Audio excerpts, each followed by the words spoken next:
Venise était enveloppée d'un léger brouillard d'automne lorsque Lorenzo Bellini, l'un des hommes les plus puissants de la ville, a regardé par la fenêtre de son grenier, situé directement sur le Grand Canal. Il possédait des bâtiments historiques, des hôtels de luxe et une immense fortune. Mais ce matin-là, alors qu'il regardait la ville d'en haut, un profond vide l'assaillait. Avant de continuer, abonnez-vous à notre chaîne et activez la cloche. Lorenzo avait grandi dans le luxe. Son père, un entrepreneur à succès dans le monde de l'art, lui avait légué un empire qu'il a su faire prospérer avec ruse et vision. Mais ces dernières années, l'enthousiasme pour le succès et le pouvoir s'est progressivement estompé.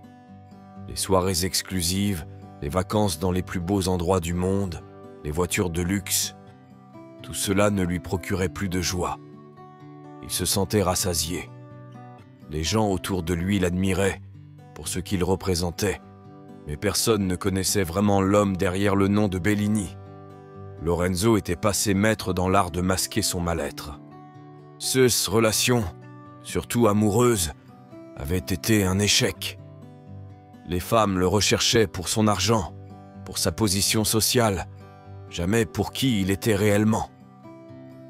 La solitude, masquée par le luxe et la renommée, s'était transformée en une prison dorée d'où il semblait impossible de s'échapper. Un matin, alors qu'il réfléchissait dans le silence de son grenier, il fut interrompu par la voix familière d'Elena, la femme de ménage qui travaillait pour lui depuis des années. Elena était une figure maternelle qu'il avait vue grandir, et pour Lorenzo, son affection était un refuge sûr. « Lorenzo, dit-elle doucement, je t'ai vu bouleversé pendant des jours. Qu'est-ce qui ne va pas ?» Il se tourna vers elle en soupirant profondément. « Je ne sais pas, Elena. J'ai tout ce qu'un homme peut désirer. Et pourtant, j'ai l'impression de ne rien avoir. J'ai construit un empire, mais il ne me donne plus satisfaction. » Elena le regarda avec compréhension.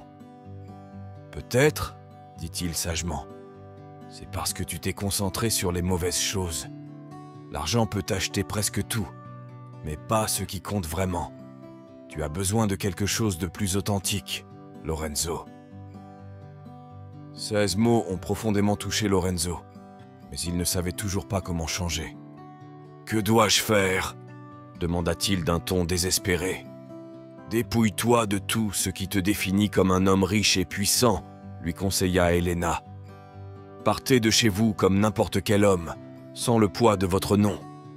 Ce n'est qu'ainsi que vous pourrez découvrir ce qui vous manque vraiment. » Le lendemain, Lorenzo prend une décision audacieuse.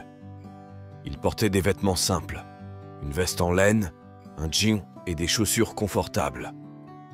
Il a laissé chez lui sa montre de luxe, son portefeuille rempli de cartes de crédit et est sorti dans les rues de Venise comme un homme ordinaire, avide de retrouver un peu d'authenticité. Il marchait dans les ruelles étroites de la ville, passant inaperçu parmi la foule, ressentant une liberté qu'il n'avait pas ressentie depuis longtemps. Loin de ses biens et de son luxe, il a commencé à voir le monde avec un nouveau regard. C'était un sentiment étrange, mais libérateur. Vers le milieu de la matinée, une légère pluie a commencé à tomber. Pris par surprise, Lorenzo s'est réfugié dans un petit café caché dans un coin tranquille de Campo Santa Margherita.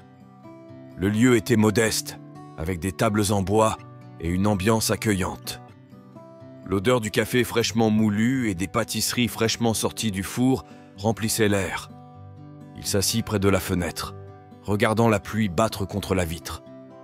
C'était une scène simple, mais pour la première fois depuis longtemps, Lorenzo se sentait en paix. Il ne savait pas encore que cet endroit allait bientôt changer sa vie. Peu de temps après, une jeune femme aux cheveux bruns et aux yeux brillants entra dans la pièce. Il portait un tablier sur un t-shirt et un jean. Il y avait quelque chose dans sa présence qui attira immédiatement l'attention de Lorenzo. Même si la pluie avait mouillé ses cheveux, son sourire n'était pas du tout affecté. Il s'approcha du comptoir, saluant les quelques clients présents, puis se dirigea vers la table de Lorenzo. « Bonjour, dit-il d'un ton doux. Puis-je vous offrir quelque chose de chaud ? Lorenzo, surpris par son naturel, répondit avec un sourire. « Un café, s'il vous plaît, et recommandez-moi un dessert. »« Nous sommes célèbres pour notre gâteau au citron, » a-t-elle déclaré. « Il est très apprécié des clients. » Lorenzo hocha la tête, observant chacun de ses mouvements alors qu'il s'éloignait pour préparer la commande. Il y avait une grâce naturelle dans ses gestes, une simplicité qui le fascinait. Lorsqu'il revint avec un café et une part de gâteau, Lorenzo ne put s'empêcher de remarquer le soin avec lequel il avait tout arrangé. « Merci », dit-il en savourant son café. C'était différent des cafés prétentieux auxquels il était habitué. C'était simple, mais réel, tout comme la femme qu'il servait. La jeune femme remarqua son intérêt et sourit. « Je ne t'ai jamais vu ici auparavant, » dit-il.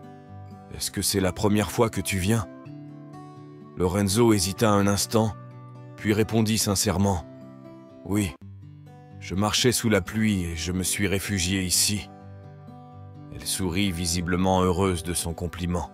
« Je m'appelle Chiara, » dit-elle en lui tendant la main. « Giacomo, » répondit Lorenzo, utilisant un nom différent pour maintenir sa couverture. Il ne voulait pas être Lorenzo Bellini, ce jour-là, mais juste un homme ordinaire. Leur échange fut simple, mais intense, comme s'il existait un lien immédiat entre eux.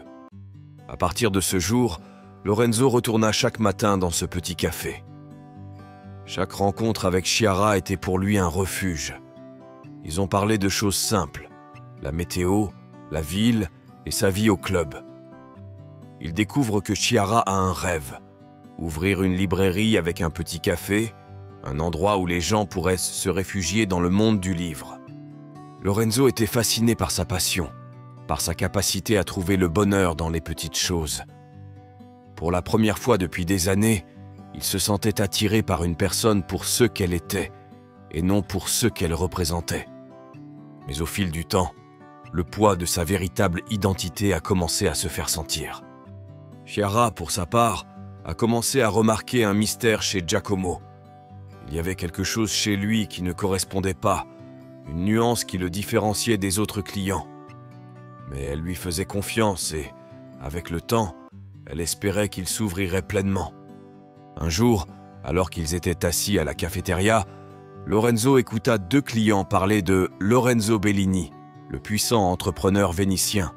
« Je n'arrive pas à croire à quel point Bellini est influent dans la ville », a déclaré l'un d'eux. « Il est sur le point de conclure un autre contrat d'1 million de dollars. » Le visage de Lorenzo se raidit. Chiara, qui était à côté de lui, remarqua immédiatement le changement dans son expression. Elle savait qu'il y avait quelque chose qu'il ne lui avait pas encore dit, et ce nom prononcé par les clients lui semblait étrangement familier. Plus tard, alors qu'il marchait le long du canal, Chiara s'arrêta brusquement. « Est-ce qu'il y a quelque chose que tu me caches ?» demanda-t-elle en le regardant dans les yeux. Lorenzo savait qu'il ne pouvait plus mentir. Son cœur battait à tout rompre dans sa poitrine.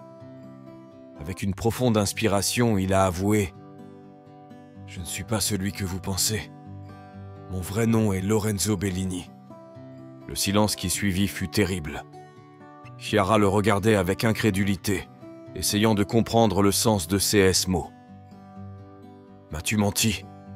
demanda-t-il, sa voix se brisant de douleur. Lorenzo secoua la tête. « Je ne voulais pas te tromper. Je voulais juste que tu me voies pour qui je suis vraiment, pas pour mon nom. » Chiara le regardait avec des yeux pleins de larmes. « Comment puis-je te faire confiance maintenant ?»